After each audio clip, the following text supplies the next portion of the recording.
우리 고신교단 헌법 교회정치 제3장 제21조 띄워주십시오. 여기에 보면 교인의 의의가 나옵니다. 누가 교인인가? 같이 읽겠습니다. 시작. 교인은 성부, 성자, 성령 삼위일체이신 하나님을 믿는 자인데 그리스도인이라 칭한다. 교인이 누구인가? 성부, 성자, 성령 삼위일체 하나님을 믿는 자를 교인이라 부른다. 그리고 22조에는 교인의 구분이 나오는데 교인을 구분하는데 어떻게 구분하는가?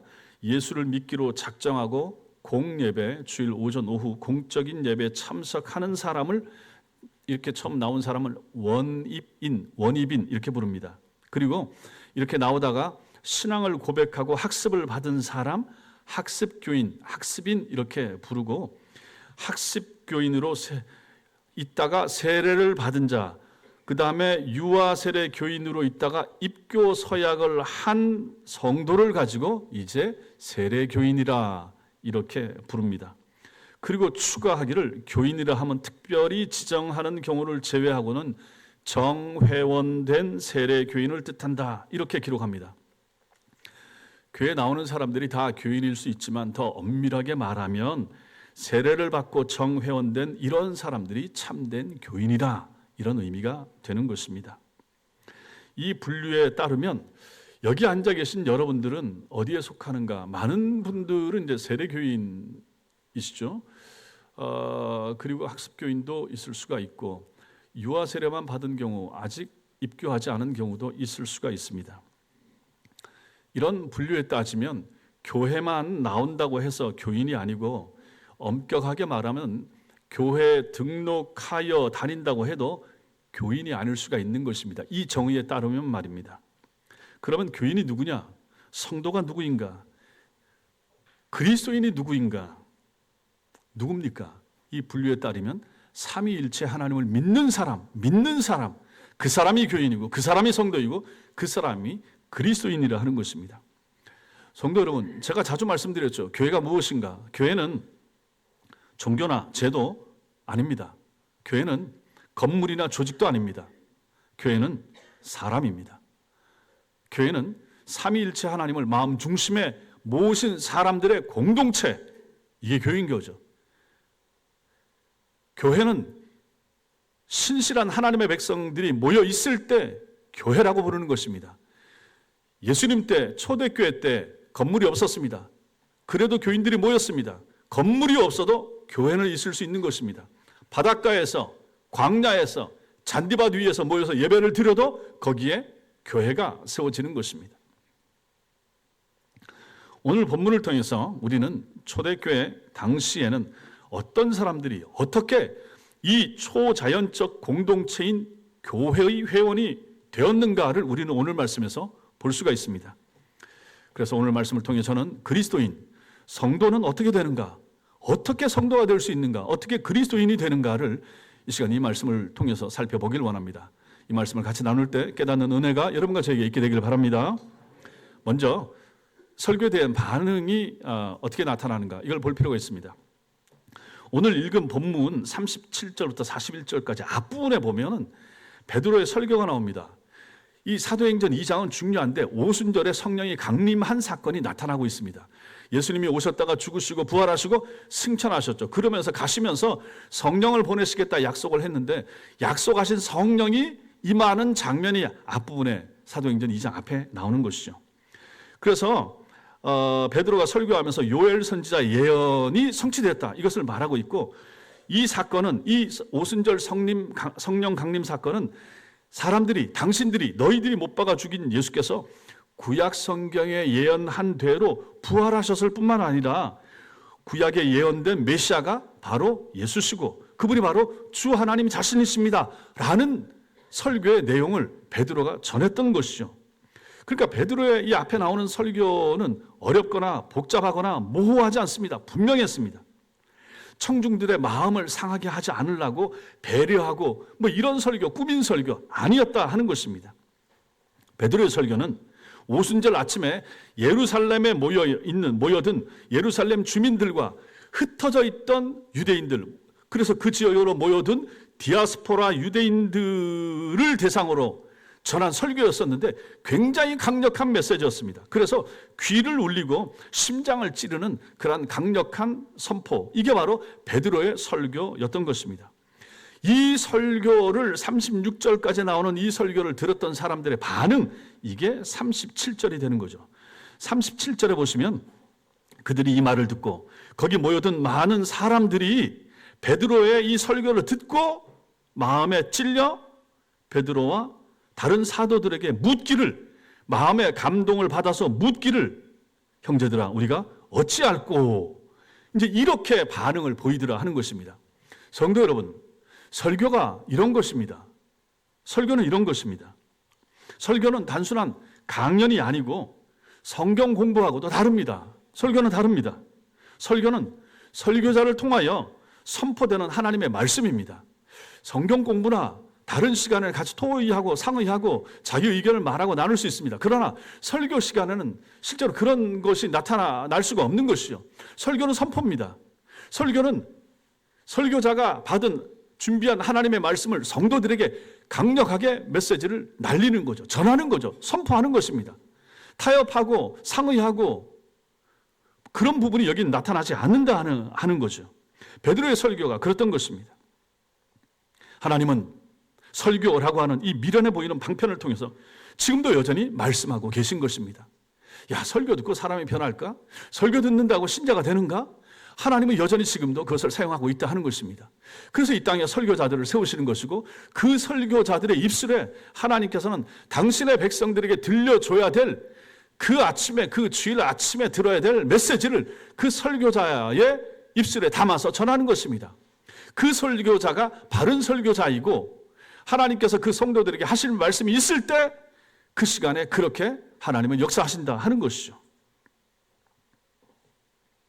저는 중학교 때 교회를 처음 나가기 시작해서 고등학교 1학년 시절 어느 순간에 저도 잘 모르는데 회심했습니다.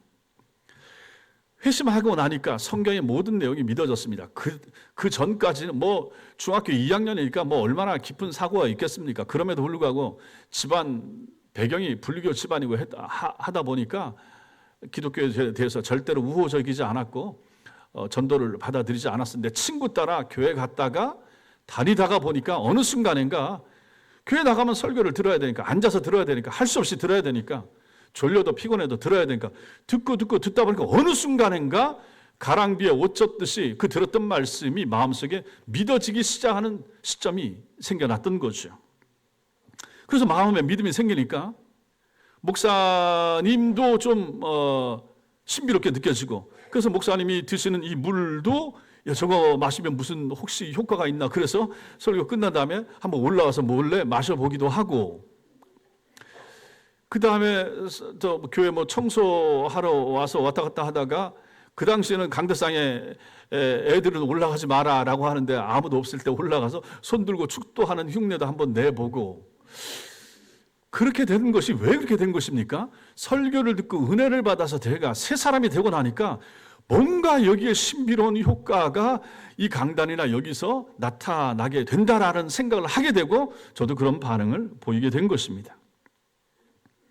그러다가 고등학교 2학년 시절 어느 순간에 학생의 부흥회를 할 때 강사 목사님이 오셔서 설교할 때 그때 지금 선두교회 원로 목사님이신 조석연 목사님이 오셔서 학생의 부흥회를 할 때가 언제입니까? 80년대 어느 순간에 와서 부흥회를 할 때 설교하고 마지막 부분에 와서 초청을 하는 거죠.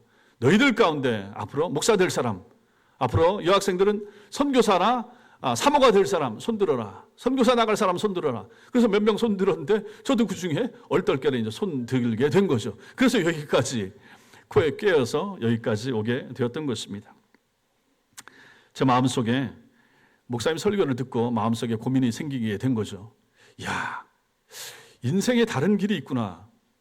내가 지금 학생인데 공부 열심히 해서 앞으로 취직도 해야 되고 가정도 장남이니까 챙겨야 되고 하는데 그래서 그쪽으로 생각을 하고 있다가 어느 순간 은혜를 받아서 가슴이 뜨거워지니까 제가 고등학교 1학년, 2학년 때 생각하는 거죠. 야, 인생을 어떻게 살아야 될 것인가? 어떻게 어떤 길로 무슨 일을 하면서 살면 가장 의미 있고 이 땅에 태어나서 가치 있는 인생을 살게 될 것인가를 생각하게 되었던 거죠. 목사님의 설교를 듣고 말입니다. 그래서 생각을 하게 되는 거죠. 아하, 가장 보람 있고 아름다운 길은 내가 영혼을 살리는 것, 내가 받았던 예수를 다른 사람에게 전해줘서 그 사람이 예수를 알게 되고 믿게 되는 이 일이 얼마나 귀중한가, 그 생각을 학생 때 하게 됐던 것입니다. 그러다가 부흥회 때 목사님이 오셔서 그 초청을 하게 되니까 손 들고 제가 목사가 되겠습니다 라고 하게 되었던 것이죠. 그리고 그 이후로 이제 신학을 하게 됐고 만 32살이 되던 그런 1998년 가을에 목사 안수를 받고 목사가 되어서 지금까지 목회를 하게 된 것입니다. 저는 설교를 믿습니다. 저는 설교를 잘하는 목사가 아닙니다. 그럼에도 불구하고 저의 설교를 통하여 하나님께서 일하실 부분이 있다라고 믿는 목사인 거죠. 어느 한순간에 제가 전하는 이 메시지가 어느 한 영혼들을 살릴 수도 있다 하는 그러한 가능성과 기대를 가지고 항상 이 자리에 서는 것입니다.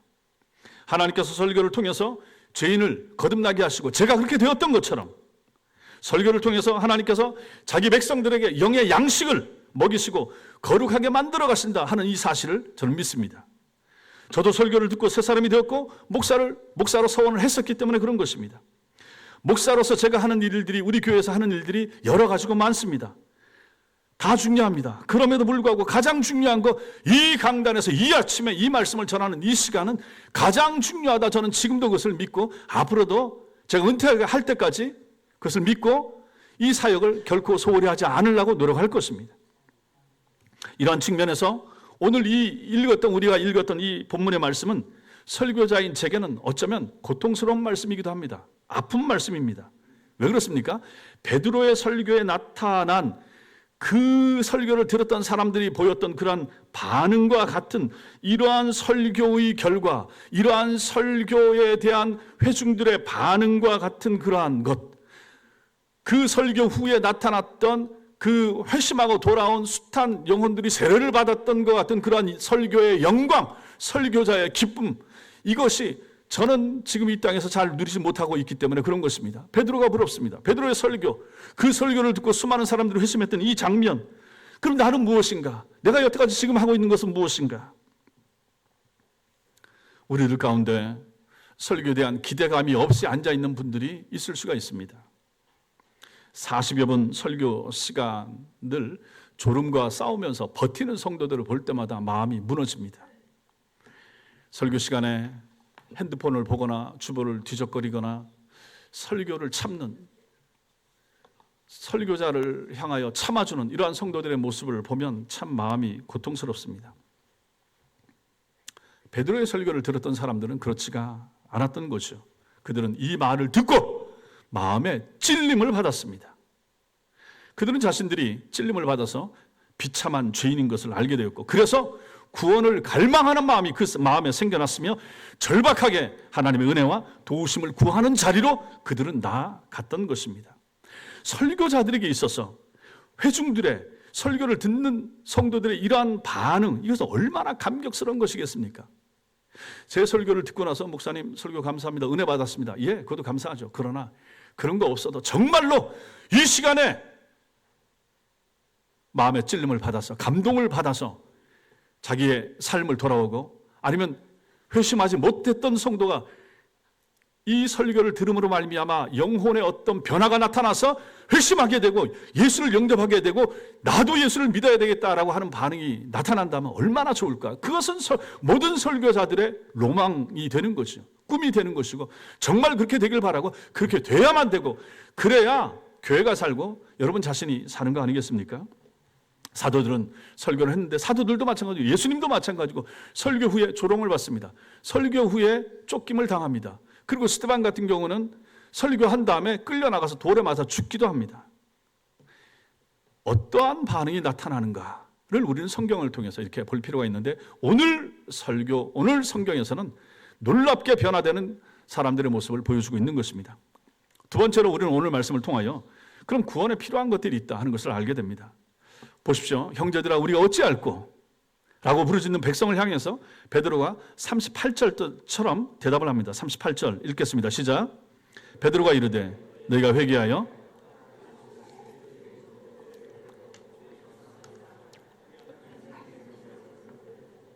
이 말에는 죄인의 구원을 위한 핵심적인 요소들이 전부 다 나옵니다. 베드로는 가까운 교회 나가세요 이렇게 말하지 않았습니다. 마음을 고쳐먹고 앞으로 도덕적인 삶을 사세요 이렇게 권면하고 있지도 않습니다. 베드로의 말에 뭐가 나옵니까? 회개가 나오고 세례가 나오며 죄사함, 성령의 선물이라고 하는 이 요소들이 등장합니다. 회개하고 세례를 받으라라고 하는 이 두 가지 명령과 그렇게 하면 죄사함을 받게 될 것이고 성령의 선물을 받을 것이라는 두 가지 약속이 나옵니다. 오해하지 말아야 될 것은 베드로가 여기서 개인 구원의 단계를 설명하거나 구원의 모든 요소를 설명하고 있지는 않다는 것입니다. 베드로의 설교를 들은 백성이 우리가 어찌할까요? 어찌하면 좋겠습니까? 라고 말한 것은 왜 이렇게 말했습니까? 자신들의 죄를 깨달았다는 것입니다. 그들은 자신들이 예수님을 거부했던 사람들이고 심지어 예수님 십자가에 달릴 때 동조하고 동의했던 사람들이라 이 부분이 얼마나 잘못되었던 것인가 하는 것을 여기서 회개하는 것을 여기서 보여주는 것입니다. 어떤 죄인도 회개 없이 하나님의 자녀가 되지는 못합니다. 성도 여러분, 하나님을 인격적으로 만난다라고 하는 것은 그가 하나님 앞에서 자신의 죄와 비참함을 인식했다는 것입니다. 그러니 이게 놀라운 거 아니겠습니까? 내가 죄인이라고 하는 것을 목사의 설교를 듣다가 깨닫는 거죠. 내가 죄인이구나. 내가 이대로 살았으면 지옥 갔겠구나. 영혼이 얼마나 비참하게 되었을 것인가를 그 시간에 깨닫게 되는 거죠. 그리고 자기의 죄를 슬퍼하는 거죠. 그리고 하나님께 죄를 고하고 인정하는 거죠. 그리고 용서를 구하는 거죠. 하나님 날 좀 받아주세요. 날 좀 고쳐주세요. 정상적인 설교를 들었던 사람들의 반응 가운데 나타나야만 하는 거죠. 여기 있는 여러분들 가운데 많은 분들이 이러한 반응을 예전에 몇십 년 전에 보였던 사람들 아니겠습니까? 그렇지 못한 분들이 혹시 계십니까? 그러면 그런 분들도 마찬가지로 하는 것이죠. 여러분 마음속에 이런 반응이 일어나야 됩니다. 그리고 그런 회개가 계속해서 여러분 성도의 삶에 나타나야 됩니다. 회심한 성도라도 마찬가지입니다. 우리는 늘 연약하잖아요. 늘 죄를 짓잖아요. 그 죄를 가지고 주님 앞에 나오는 삶이 필요한 것이죠. 회개는 그리스도인이 될 때 인생에 일어나는 단회적인 사건이 아니라 신자의 삶에서 지속적으로 반복되는 일이어야 합니다. 회개해야 됩니다. 처음 회심할 때 예수 믿을 때도 회개하고 신자가 된 다음에도 지금의 저도 마찬가지고 끊임없는 회개는 죽을 때까지 지속돼야 하는 거죠. 회개 없는 죄사함 없습니다. 죄사함의 근거가 무엇입니까? 예수님의 십자가 죽으심이라고 전에 말씀드렸습니다. 우리의 회개를 통하여 죄사함과 구속의 효력이 죄인인 우리에게 주어지는 것입니다. 2000년 전 나사렛 예수가 십자가 위에서 죽어서 이루어 놓으신 구속의 은총, 대속의 은총이 오늘 내가 회심할 때 그 효과가 나에게까지 오는 것입니다. 내가 세상을 살다가 잘못한 부분을 가지고 주님 앞에 나서 하나님 내가 이거 잘못했습니다 라고 회개할 때 이 회개함의 효력이 나타나는 것은 2000년 전 죽으셨던 그분의 저 십자가 죽으심이 오늘 나에게까지 연결이 돼서 죄사함의 효과가 나타나게 된다라고 하는 것입니다. 회개와 믿음은 동전의 양면과 같습니다. 회개가 죄에 대해서 돌이키는 것이라면 믿음은 그리스도께만 죄사함의 은총이 달려있다 하는 것을 알고 예수 그리스도를 붙드는 것, 이것이 바로 믿음입니다. 그래서 회개와 믿음을 한 단어로 회심이라고 말하는 것입니다. 회심했습니다 하면 나는 회개했고 예수를 붙잡고 사는 사람이 되었습니다. 이런 의미가 되는 거죠. 베드로는 예수 그리스도의 이름으로 세례를 받으라라고 말합니다. 세례는 그들이 회개했고 죄사함을 받은 것에 대한 물로 표현을 나타내는 것입니다. 표하는 거죠. 신자는 세례를 받음으로 공적으로 이제 교회 안으로 들어오게 되는 것입니다. 그러므로 참된 교인이라고 말할 때는 세례교인을 가르치는 것입니다.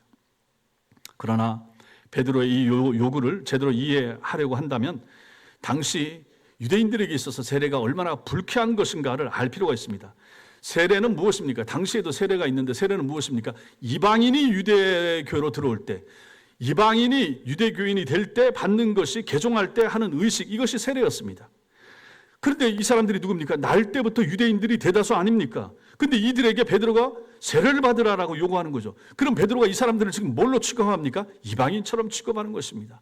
유대인인데 그 혈통적인 유대인 필요 없는 것입니다. 예수 그리스도가 몰랐으니까 죽인 거 아닙니까? 이제 내가 가르쳐줘서 설교했으니까 알았지? 그럼 이제 이 예수를 받아들여 너의 영혼의 마음에 모셔. 그렇게 하려면 모시고 나서면 너는 다시 변화받아야 돼. 그것이 바로 회개로 인한 세례를 말하는 것이에요. 그래서 세례를 받으라 이렇게 말하는 거죠.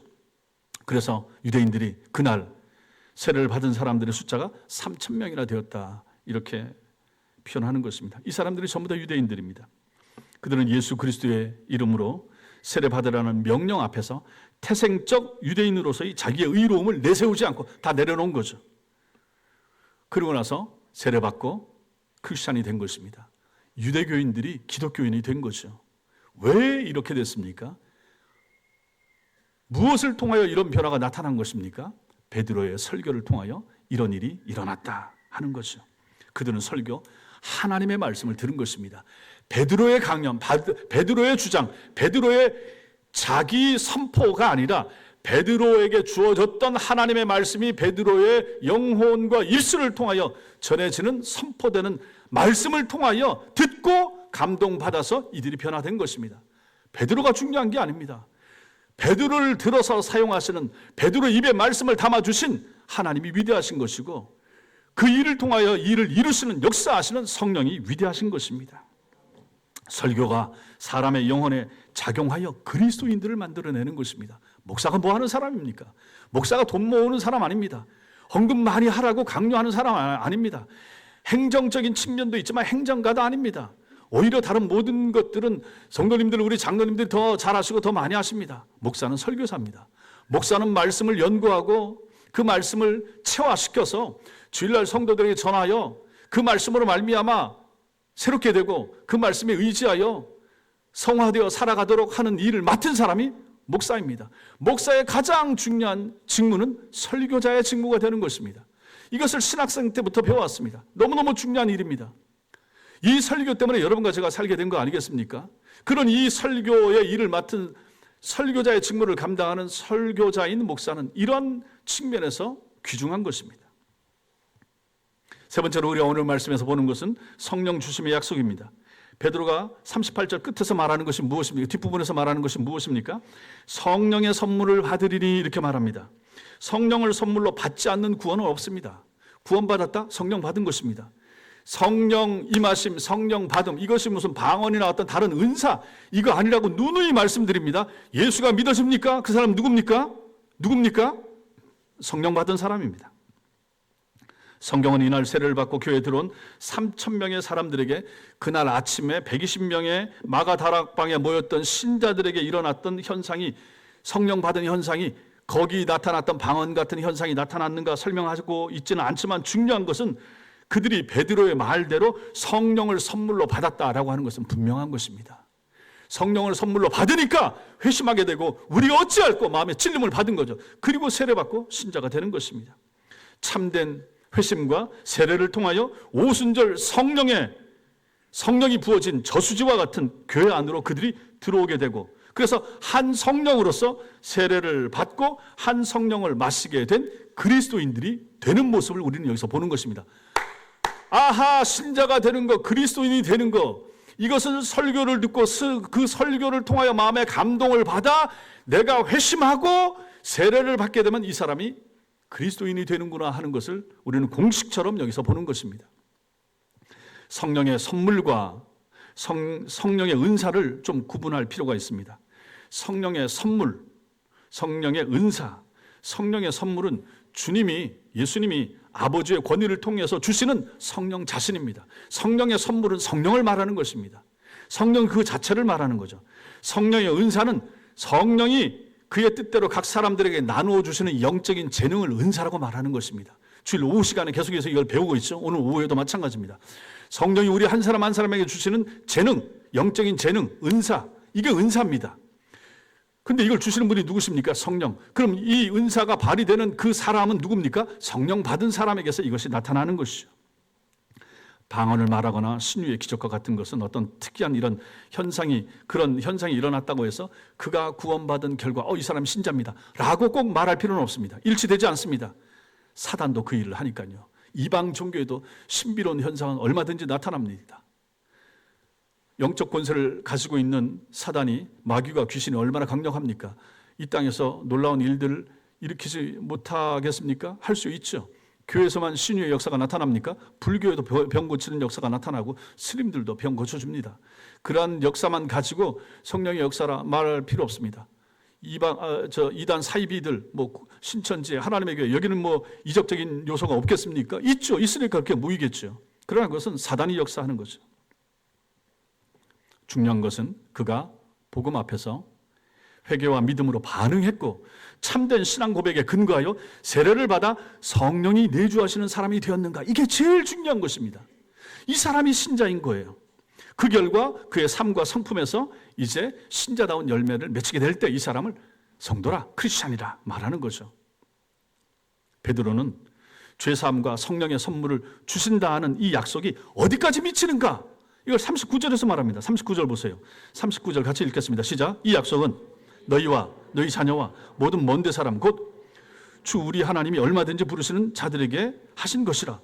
이 약속, 이 성령 주심에 대한 약속, 이 은혜 주심에 대한 약속, 이 죄사함의 약속, 이 혜택이 어디까지 미치는가? 여기 나오는 너희가 누굽니까? 유대인들이죠. 너희 자손은 누굽니까? 유대인들의 후손들을 말합니다. 그리고 모든 먼 데 사람 누굽니까? 이방인들을 말합니다. 그럼 여기는 유대인과 이방인 전부를 포함하는 거예요. 유대인과 이방인이면 끝입니다. 온 세상 인류가 다 여기 포함되는 거예요. 혈통적 유대인 빼놓고 나머지 전부 다 이방인 아닙니까? 우리도 여기 이방인에 포함되는 것이고요. 그런데 이 하나님의 약속, 죄사함과 성령 선물 주시는 약속이 어디까지 미칩니까? 온 세상 사람들에게. 유대인도 돌아오면, 그리고 이방인도 돌아오면 이 약속은 미친다라고 하는 거죠. 말하자면 베드로는 성령님께서 이루시는 구원의 역사가 시간적으로는 그 설교를 듣는 무리들의 후손들에게 미칠 것이고 공간적으로는 온 세상 땅끝까지 미칠 것이라 하는 얘기를 여기서 해주고 있는 것입니다. 우리가 이 설교를, 베드로의 설교를 보면 베드로의 설교가 사실 36절에서 끝나는 것처럼 보이지만 그렇지가 않습니다. 그의 설교는 두려움에 사로잡힌 청중들의 탄식, 이 외침, 우리가 어찌할꼬, 베드로 선생님, 그럼 우리는 어찌하면 안 되겠습니까? 라고 하는 이 탄식 때문에 중단이 된 거예요. 설교하다가 하도 그런 사람들이 막 여기저기 일어나니까. 40절 보십시오. 40절에 보면 또 여러 말로 확증하며 권하였다. 계속해서 그 설교가 또 이어지고 있는 모습을 보여줍니다. 너희가 이 패역한 세대에서 구원을 받으라, 이렇게 촉구하고 있죠. 이것은 예수님을 거부한 사실을 회개하지 않고 예수님을 십자가에 죽으시고 부활하시며 영광 받으신 메시아여 주님으로 받아들이지 않는다면 그들에게 구원이 주어지지 않을 것이라는 경고의 메시지가 또 여기서 나타나고 있는 거죠. 그러니 당신들이 예수를 영접하셔야 됩니다. 예수를 몰라서 십자가에 매달았죠. 거기에 동참했죠. 이제 내가 알려줬죠. 깨달았죠. 그러니 당신들 회개하십시오. 돌아오십시오. 그렇지 않으면 멸망할 것입니다. 이 경고의 메시지가 40절의 내용이 되는 것입니다. 그리고 결과적으로 41절에 그 설교를 들은 사람들 3,000명이 세례를 받고 그리스도인이 되어서 교회 안에 들어왔다, 이렇게 말합니다. 이것은 제자들이 예수님을 따라다니는 3년 동안에 못 보던 일입니다. 하나님이신 예수님이 오셔서 설교했는데 그럼 얼마나 많은 사람들이 믿어야 됩니까? 돌아와야 됩니까? 3,000명, 3만 명씩 돌아와야죠. 그렇게 됐습니까? 안 됐죠. 오히려 돌을 들어 치려고 하고 예수님 쫓아냈죠. 이 마을에서 떠나세요. 그렇게 했습니다. 그런데 제자들이 성령 받고 나니까 이런 역사가 나타나는데 베드로가 설교하고 나니까 이런 놀라운 역사가 일어나더라. 그때 베드로와 그때 사도들은 이렇게 회심하고 돌아오는 사람들을 보면서 무슨 생각을 했을까요? 말씀이 생각났을 것입니다. 요한복음 14장 12절 말씀이 생각났을 것입니다. 시작. 내가 진실로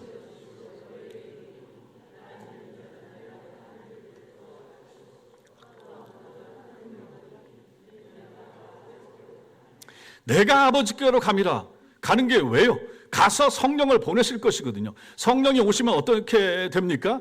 나를 믿는 자인 베드로와 사도들이죠. 내가 하는 일, 예수께서 하신 일, 하시던 일, 그 일을 그도 이어서 할 것이요. 계승되는 거죠. 따라서 하는 거죠. 그 일이 뭡니까? 오늘 같은 일.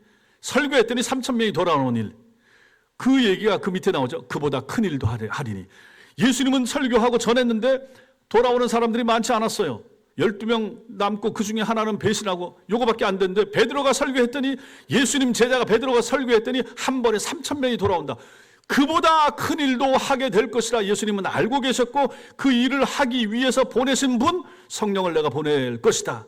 내가 아버지께로 간다. 이렇게 말씀하시는 거죠. 그러니 제자들이 이 말씀이 생각났을 것이고, 얼마나 가슴에 감격이 차올랐겠습니까? 야, 정말 주님 말씀대로 성령 받으니까 이런 놀라운 역사가 나타나는구나 알게 되었겠죠. 여기서 마지막으로 우리가 볼 것이 있습니다. 그리스도인이 누구인가? 성도가 누구인가? 오늘 설교에서 마지막으로 봐야 될 중요한 지점이 됩니다. 회심한 3,000명 그리스도인이 됐죠. 그러면 성도, 그리스도인이 어떤 사람입니까? 어떻게 신자가 됩니까? 어떻게 예수 믿는 사람이 됩니까? 그리스도인은 자신이 그리스도인이 되기 위하여 어떤 교리를 믿기로 결정한 사람들이 아닙니다. 물론 그들은 회개하고 세례를 받으라는 베드로의 말을 듣고 그렇게 하기는 했습니다. 그러나 그 모든 것 이전에 그리스도인들이란 그들의 영혼에 무언가가 일어나는 사람들입니다. 성도 여러분, 지난주에 설교 죄가 어디서부터 시작되었는가? 선악과 따먹기 전에 이미 하와와 사단과의 대화 속에서 죄가 시작됐다는 걸 봤죠. 마찬가지입니다. 그리스도인들은 어떻게 되는가? 우리가 교회에 등록하기 전에, 교회 신자가 됐다고 해주기 전에 이미 우리 영혼에 뭔가 작업이 일어났던 사람들입니다. 기독교는 사람이 행하는 어떤 일을 나타내는 종교가 아닙니다. 기독교는 여러분들의 행해지는 그 무엇이고 여러분에게 일어난 어떤 일, 그것이 바로 기독교고 결과가 되는 것입니다. 이게 무슨 말입니까? 오순절에 성령님이 임하셨죠. 베드로는 그 성령의 충만함을 받아서 설교를 했죠. 그리고 그 설교를 전했더니 그 설교를 들은 청중들에게 어떤 일이 일어났습니다. 그 일어난 일이 무엇입니까? 어떤 일이 일어났습니까? 어찌할꼬, 형제들아 우리가 어찌할꼬, 한 번도 못 들어본 일, 한 번도 경험하지 못한 일이 자기들 속에 일어나는데 내 영혼에, 내 속에 일어나는 거죠. 성도 여러분, 여러분들이 회심할 때를 생각해 보십시오. 우리가 예수를 믿고 알고 따를 사람들이 원래 아니었잖아요. 집안으로 보든지 뭐 이런 걸 봐도. 그런데 설교를 듣다고 하고 어느 순간인가 내 속에 목사의 설교가 귀가 열려서 들려오고 마음에 믿어지게 되고 마음에 어떤 감동이 일어나고 마음에 어떤 움직임이 일어난 사람, 그런 일들이 생기지 않았습니까? 이 일을 여기서 말하는 것입니다. 성령님께서 설교를 듣는 청중들의 죄를 책망했고, 예전에는 그 죄를 책망하는 소리를 들으면 귀에 거슬렸고 안 듣고 베드로 무슨 소리 하느냐, 너도 예수와 똑같다 이랬을 사람인데 그 설교가, 그 가르침이 이제 자기 마음에 와 닿는 거죠. 예수 그리스도가 아니면 구원의 길이 없구나 하는 것을 마음속에 믿게 된 거예요. 그런 일이 그 속에 일어나더라 하는 것입니다. 그래서 그들이 어떻게 반응합니까? 우리가 어찌할꼬 하는 이런 영혼의 탄식이 일어난 거죠.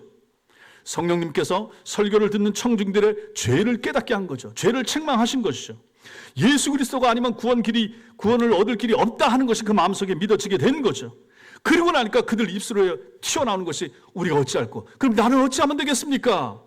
여태 몰랐는데 이제 알게 됐으니 어찌하면 되겠습니까? 이 탄식이 터져나오는 거죠.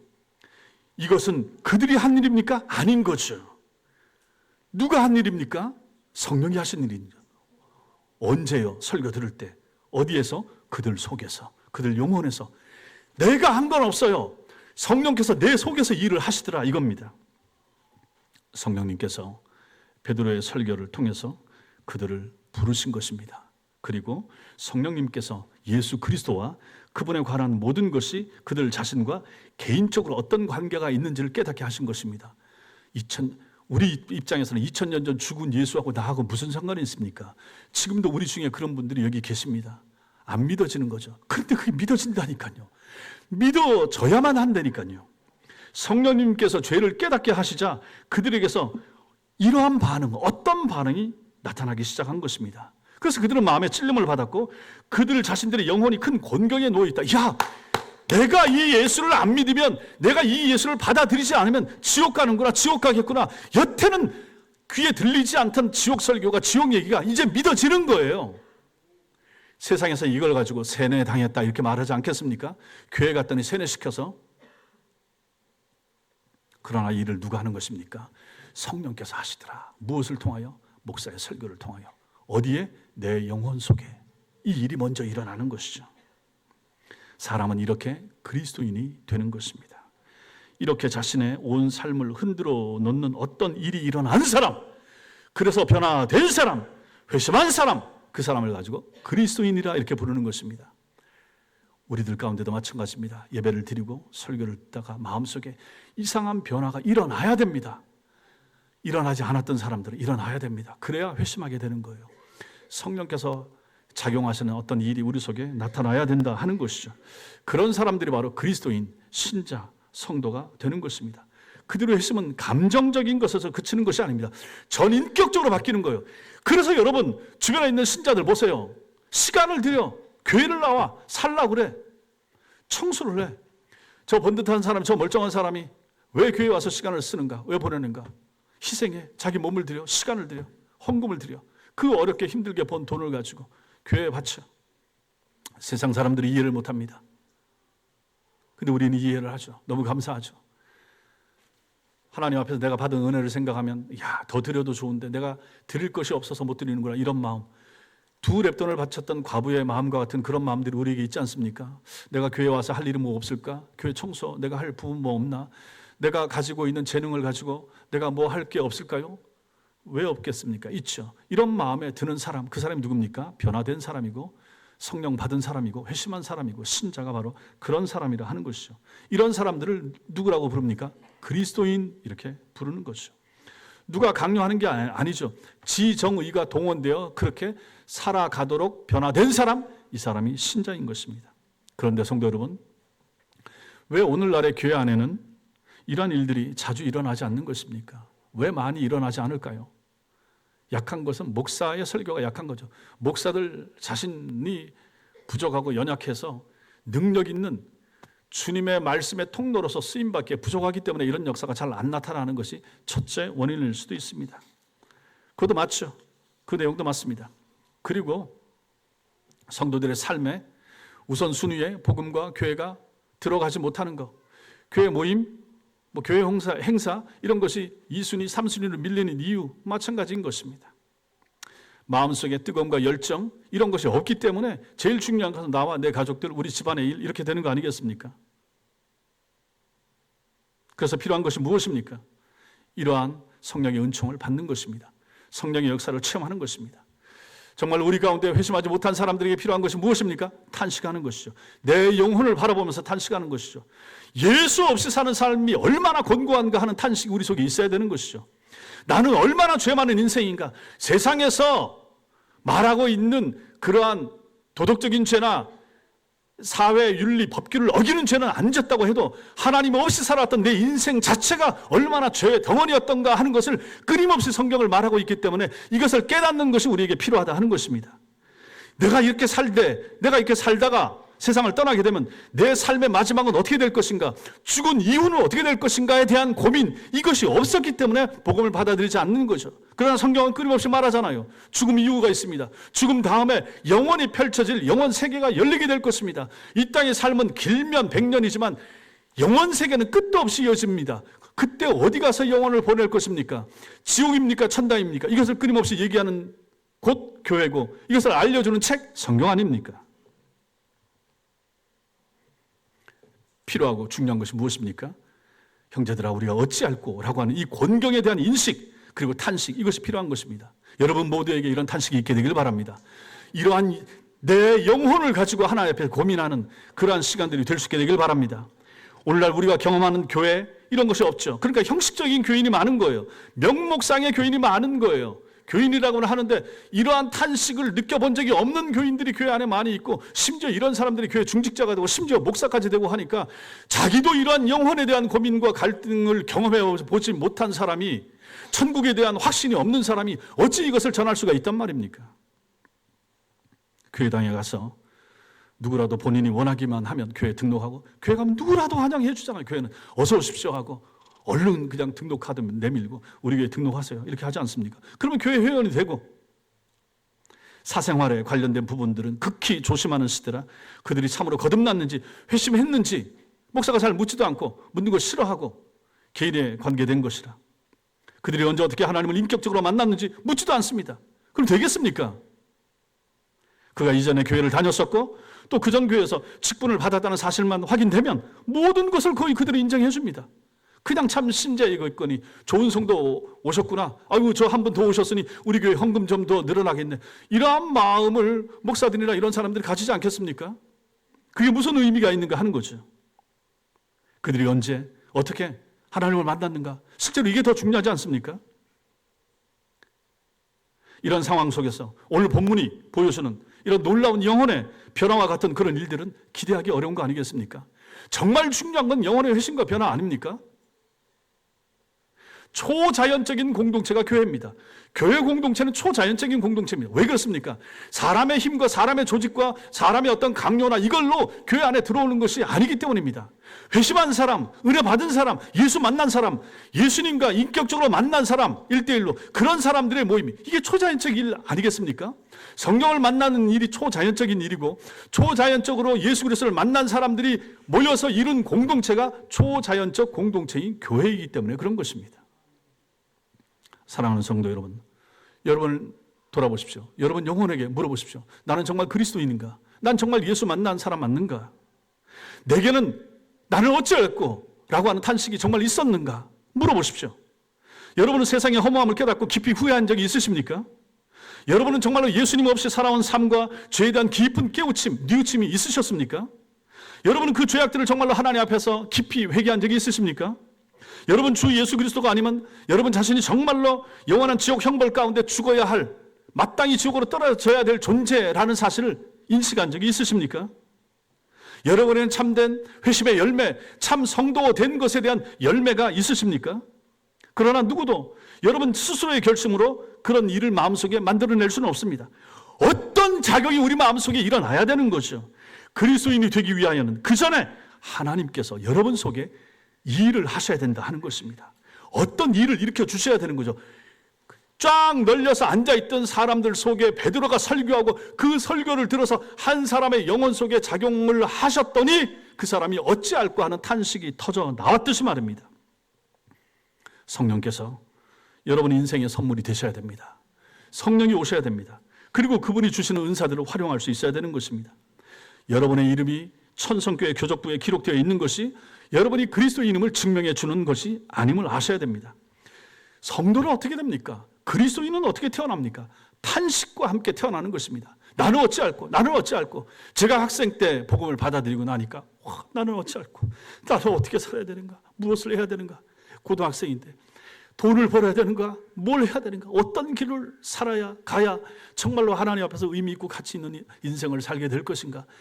제 어렸을 때 제 마음속에 이 고민을 주신 분이 성령 아니십니까? 그래서 그 길로 가서 지금까지 달려온 거 아니겠습니까? 고민이 있어야죠. 탄식이 있어야 되는 거죠. 나이가 몇 살이든지 상관이 없습니다. 나이가 40이 되고 50이 되고 70이 됐어도 이러한 고민과 탄식이 없으면 그 사람 신자라고 보기 어려운 것입니다. 정말로 내 영혼을 만져주신 그 예수 그리스도, 그 예수님으로 인하여 내 인생이 얼마나 달라지게 될 것인가, 거기에 대한 고민과 갈등과 그럼 내가 어떻게 살아야 되는가 라고 하는 것에 대한 인식이 없으면 그 사람은 그리스도인이 아닌 것입니다. 교회들이 이렇게 약하고 연약한 것, 교인들이 그렇게 욕을 많이 먹는 것, 목사들이 욕 먹는 것, 명목상의 신자들이 너무 많기 때문에 그런 것입니다. 참된 고민과 갈등이 없이 그냥 교회 속에 몰려 들어왔고 그 사람들을 다 인정해줬고 신자라고 간주해줬기 때문에 교회들이 약한 것입니다. 참된 신자, 거듭난 신자, 경건한 신자, 마음속에 탄식과 고민이 있는 신자, 그래서 주를 위해서 고민하면서 내가 어떻게 신자로 살 것인가, 내가 어떻게 천성교회 교인이 됐는데 어떻게 좋은 천성교회 교인이 될 것인가, 앞으로 내가 주를 위해서 어떤 모습으로 살아가면 하나님이 기뻐하실까, 좀 이런 고민을 하는 신자들이 교회 안에 있어야 되는데 그거 아니면 교회를 왜 오는 겁니까? 야유의 의미 크게 없어요. 뭐 교육과는 공사하고 학자하고 하드웨어 껍데기 바꾸는 게 뭐가 대단합니까? 중요하지 않아요. 중요한 것은 무엇입니까? 속을 바꾸는 거죠. 소프트웨어가 새로워져야 되는 거 아니겠습니까? 소프트웨어가 영혼이 업그레이드 돼야 되는 거 아니겠습니까? 아니면 포맷을 해서 처음부터 다시 시작해야 되는 거죠. 교회는 이런 것입니다. 크리스천은 이렇게 태어나는 것입니다. 그런 사람들이 능력 있는 신자로 세상을 사는 것입니다. 사기치지 않고 뭐 이거 도덕적인 윤리적인 거는 성경만 잘 가르치면 남한테 피해 안 줍니다. 어려움 안 줍니다. 잘 살라고 합니다. 가정도 화목합니다. 아내를 챙깁니다. 사랑합니다. 남편도 마찬가지고 자식들의 앞날을 위해서 끊임없이 기도하면서 참 신자로 사는 길을 잘 가르쳐 주는 좋은 부모가 될 수 있는 것입니다. 자녀들은 그런 말씀을 듣고 배우면 부모에게 잘하려고 하고 부모를 잘 섬기려고 하고 할아버지 할머니 잘 모시려고 하고 그렇게 살 수밖에 없는 거예요. 왜? 성령이 내 속에 계시는데, 이 성령이 나를 책망하는데, 이 성령이 살아서 역사하시는데 이런 일이 안 일어난다면 그게 신자이겠습니까? 말도 안 되는 거죠. 우리가 어찌할꼬? 라고 하는 탄식이 있었던 사람들이 되기를 바라고, 그 탄식 가운데 참 신자로 사는 여러분과 제가 되시기 바라고, 앞으로도 참 신자의 삶을 힘있게 열심히 사는 여러분과 제가 되시기를 주님의 이름으로 축원합니다. 기도하겠습니다.